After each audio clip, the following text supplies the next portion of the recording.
அனைவருக்கும் வணக்கம். இந்த பதிவிலே நாம் பார்க்க இருப்பது, இந்த ரகசிய முறையை தெரிந்து வைத்து கொண்டால் உலகில் உங்களால் சாதிக்க முடியாதது எதுவுமே கிடையாது என்றே கூறலாம். இந்த பகுதிக்குள்ளே போகிறதுக்கு முன்னாடி நம்மளோட ஹோம் ஒர்க்கர் பகுதியை சப்ஸ்கிரைப் பண்ணாதவங்க தயவு செஞ்சு சப்ஸ்கிரைப் பண்ணிக்கோங்க. இப்போதைக்கு நம்ம மனித வாழ்க்கையில் நமக்கு ஏற்படக்கூடிய கஷ்டங்கள் அப்படின்ட்டு என்னன்னு பார்த்தா, முதல்ல கடன், அப்புறம் நோய், மன உளைச்சல், செய்வினை, ஏவல், பில்லி, சூனியம், தெய்வக்கட்டு, குலதெய்வக்கட்டு, கணவன் மனைவிக்கும் இடையே ஒற்றுமையின்மை, வறுமை, குழந்தையின்மை, ஆரோக்கியத்தில் குறைபாடு, குடும்பத்தில் குழப்பம், மனக்குழப்பம், பித்ரு சாபம், பெண் சாபம் போன்ற சாபங்கள், அடிக்கடி விபத்து ஏற்படுதல், கல்வி அறிவில் பின்தங்கி இருப்பது, வாழ்க்கையே நரகமாக தோன்றுவது, நம்மை வசியம் செய்து கெடுதல் செய்ய வைப்பது, நமது குடும்பத்தை அழிக்க நினைப்பது, யாரையும் நிம்மதியாக வாழ விடாமல் இருக்க நினைப்பது, பணம் கொடுத்தல் வாங்கலில் பிரச்சனை, இரவில் கெட்ட கெட்ட சொற்பனங்களும், இன்னும் சொல்லிக்கிட்டே போய்கிட்டே இருக்கலாம். அவ்வளவு பிரச்சனைகள் நமது மனித வாழ்க்கையில் இருக்குது. இப்பேற்பட்ட அனைத்து பிரச்சனைகளையுமே ஒரு சிறிய பரிகாரத்தின் மூலியமாக நிவர்த்தி செய்ய முடியும். அதுவும் மகாதேவரை கொண்டு நிவர்த்தி செய்ய முடியும்.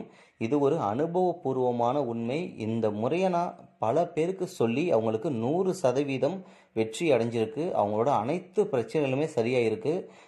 இது வரைக்குமே இந்த பதிவை எந்த யூடியூப் சேனல்லையாவது தேடி பாருங்கள், இருக்காது. இல்லை வெப்சைட்டில் போய் தேடி பாருங்கள், இருக்காது. நீங்கள் எங்கே வேணாலும் தேடி பாருங்கள், கண்டிப்பாக இந்த முறை எங்குமே இருக்காது. ஏன்னா அவ்வளவு ரகசியமாக வைக்கப்பட்ட ஒரு முறை. இதுக்கு ஏதாவது ஒரு பழமையான சிவாலயத்துக்கு போங்க, சரிங்களா? ஃபஸ்ட்டு நேராக போயிட்டு மூலவர், யார் மூலவர் இருக்காங்களோ, அதாவது சிவலிங்கம் மூலவர் இருப்பாங்க இல்லையா, நேராக அங்கே போயிட்டு ஒரு அர்ச்சனை பண்ணிவிட்டு, எப்போவுமே இடமிருந்து வளமாக தான் சுற்றுவோம். அவ்வாறு சுற்றிட்டு வரும்போது விநாயகர், தட்சிணாமூர்த்தி, முருகர் அப்படின்னு ஃபஸ்ட்டு சுற்றிட்டு வரப்போ விநாயகர் இருப்பார், தட்சிணாமூர்த்தி இருப்பார், அந்தாண்ட மறுபடியும் விநாயகர் இருப்பாங்க, அப்புறம் முருகர், அப்படி போயிட்டு இருப்பாங்க.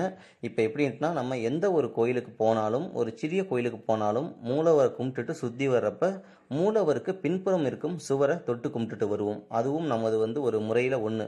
ஏன்னா மூலவரோட பின்பக்கத்தை நம்மளால் தொட முடியாது. அதனால அந்த செவரை தொட்டு கும்பிட்டுட்டு வர்றது நமக்கு பழக்கம். அதுவே உத்தமம். அவ்வாறு சிவன் கோயிலை நம்ம இடமிருந்து வளமாக சுற்றி வரும்போது அந்த மூலவர் இருக்கார் இல்லையா, சிவலிங்க மூலவர் உள்ளா இருக்காங்க இல்லையா, அதுக்கு நேர் பின்புறம் செவர் இருக்கும் பார்த்தீங்களா, கோயிலுக்கு வெளி சைடு செவர் தொட்டு கும்பிடுவோம் இல்லையா, அந்த இடத்துல ஒரு கற்பூர கட்டி, சரிங்களா, வில்லை கிடையாது, கட்டியாக இருக்கும்ல, கட்டியாக பெரிய கட்டியாக வைப்பாங்க.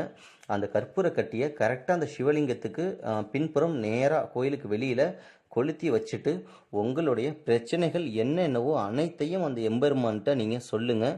இவ்வாறு செய்வனை, ஏவல், பில்லியம் எது அப்படி இருக்குது, எங்களுக்கு ரொம்ப கஷ்டப்படுத்துது, இரவில் கட்ட சொப்பனம் வருது, பண பிரச்சனை இருக்குது, வறுமை பிரச்சனை இருக்குது, கொடுத்த இடத்துல பணம் வரமாட்டுது, என்னை எல்லாம் ஏமாத்துறாங்க, வேலை வாய்ப்பு இல்லாமல் இருக்குது அப்படின்ட்டு எந்த பிரச்சனையாக இருந்தாலும் அந்த இடத்துல உங்களால் முடிந்தால் கண்ணீர் விட்டு அழுது அந்த எம்பெருமான்கிட்ட வேண்டிட்டு மறுபடியும் வந்த வழியாகவே திரும்பி மூலவருக்கு போங்க, சரிங்களா? கோயிலை சுற்றி முடிக்காமல் மறுபடியும் மூலவருக்கே போயிட்டு மூலவர்கிட்டையும் நீங்கள் வைத்த பிரார்த்தனையை மூலவர்கிட்டையும் பிரார்த்தனை வைத்துட்டு மறுபடியும் இடதுபுறமாக வலதுபுறம் கோயிலை சுற்றி வந்துடுங்க. வந்துட்டு ஒரு 5 நிமிடங்கள் சிவன் கோயிலில் ஏதாவது ஒரு அமைதியான இடத்துல, பைரவர் இருந்தால் ரொம்ப நல்லது, அப்படி இல்லைன்னா நவகிரகம் இருக்கிற இடத்துல உட்காந்துட்டு நீங்கள் வைத்த பிரார்த்தனைகள் அத்தனையுமே மனதில் வைத்துக்கொண்டு ஒரு 10 நிமிடம் தியானம் பண்ணுங்கள். போதும், இது போதும். இதுக்கு மேலே ஒரு சக்தி வாய்ந்த பரிகாரம் இந்த உலகிலேயே கிடையாது. இது ஒரு ரகசியமாக வைக்கப்பட்ட ஒரு முறை. இதை எல்லாருமே முயற்சி பண்ணுங்க. உங்களோட எல்லா பிரச்சனைகளுமே கண்டிப்பாக 100% நிறைவேறும். இதற்கு நான் 100% உறுதியாக நான் சொல்வேன். கண்டிப்பாக நிறைவேறும். இதை எல்லாருமே முயற்சி பண்ணி பாருங்க, கண்டிப்பாக நல்லதே நடக்கும். நன்றி, வணக்கம். ஓம் நம சிவாய.